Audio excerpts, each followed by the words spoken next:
Hat trick শিরোপা জয়ের মিশনে 2026 বিপিএলে মাঠে নামবে ফরচুন বরিশাল।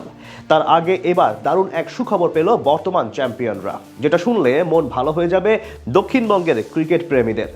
এবার বিশ্বের দুই নামকরা ক্রিকেটার আসতে পারে তাদের দলে, যাদের নিয়ে কেটে গেল অর্ধেক শঙ্কা।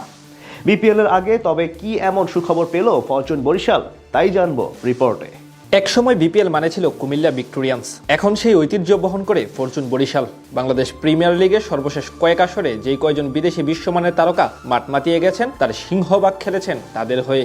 গত আসরে Shaheen Shah Afridi, Kyle Mayers, Jimmy Neesham কিংবা মোহাম্মদ নাবিদের মতো তারকাদের এনে চমক দিয়েছিল ভক্তদের। 2026 বিপিএল এর জন্য ঠিক তেমন শক্তিশালী দল গড়ায় মনোযোগী ফ্র্যাঞ্চাইজিটি। তবে তার আগে এবার বড় সুখবর পেল কীর্তনখোলা পাড়ের প্রতিনিধিরা, যেটা সহজ করে দিতে পারে তাদের শিরোপা জয়ের পথ। টানা দুইবার চ্যাম্পিয়ন হয়ে বিপিএলে এখন অপ্রতিরোধ্য হয়ে উঠেছে ফরচুন বরিশাল। তামিম ইকবালের নেতৃত্বে দুর্বার গতিতে এগিয়ে যাচ্ছে কীর্তনখোলা পাড়ের প্রতিনিধিরা। সেই ধারাবাহিকতা এবারও বজায় রাখতে এখন থেকে প্রস্তুত হচ্ছে ফরচুন বরিশাল। শোনা যাচ্ছে আগের আসরগুলোর তুলনায় 2026 বিপিএল হবে আরও বেশি জমজমাট। পাশাপাশি টুর্নামেন্টের সবগুলো দলের মাঝে বাড়বে প্রতিদ্বন্দ্বিতা।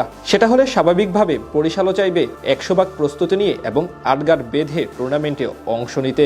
সেই জন্য ভিতরে ভিতরে দল গোছানো শুরু করে দিয়েছে লাল কালো জার্সিদারিরা। আর এর মাঝে তারা পেল বড় সুখবর।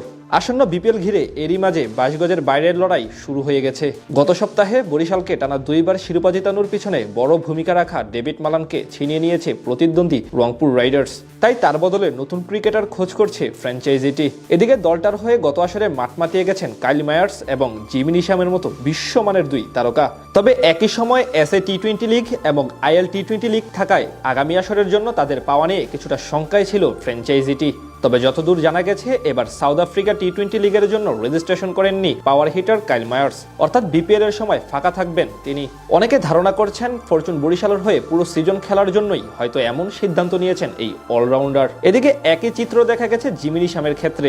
জানা গেছে তিনিও নাম দেননি এসএ টি-20 লিগে, এমনকি আইএল টি-20 জন্য রেজিস্ট্রেশন করেননি এই কিউই ক্রিকেটার। সেক্ষেত্রে আগামী আসরে বাংলাদেশ প্রিমিয়ার লিগে তাকেও দেখা যেতে পারে একই ফ্র্যাঞ্চাইজিতে। এর আগে অবশ্য ফরচুন বরিশালের কর্ণধার মিজানুর রহমান তেমন কিছুর আভাস দিয়ে রেখেছিলেন। বলেছিলেন এরই মধ্যে কয়েকজন বিদেশির সঙ্গে কথা সেরে রেখেছেন তিনি। এর মাঝে একজন নিউজিল্যান্ডের ক্রিকেটার রয়েছেন। এখন অনেকে ধারণা করছেন সেটা জিমি নিশামই। যদিও আনুষ্ঠানিকভাবে নিশ্চিত করার আগ পর্যন্ত এখনই কিছু বলা যাবে না, তবে আপাতত এটা নিশ্চিত আগামী আসরের জন্য বেশ শক্তিশালী স্কোয়াড তৈরি করবে কীর্তনখোলার পাড়ের প্রতিনিধিরা।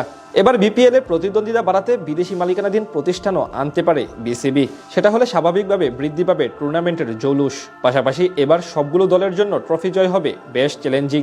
সেই কারণে তাদের সাথে পাল্লা দিতে সব ধরনের প্রস্তুতি নিতে চাইবে ফরচুন বরিশাল।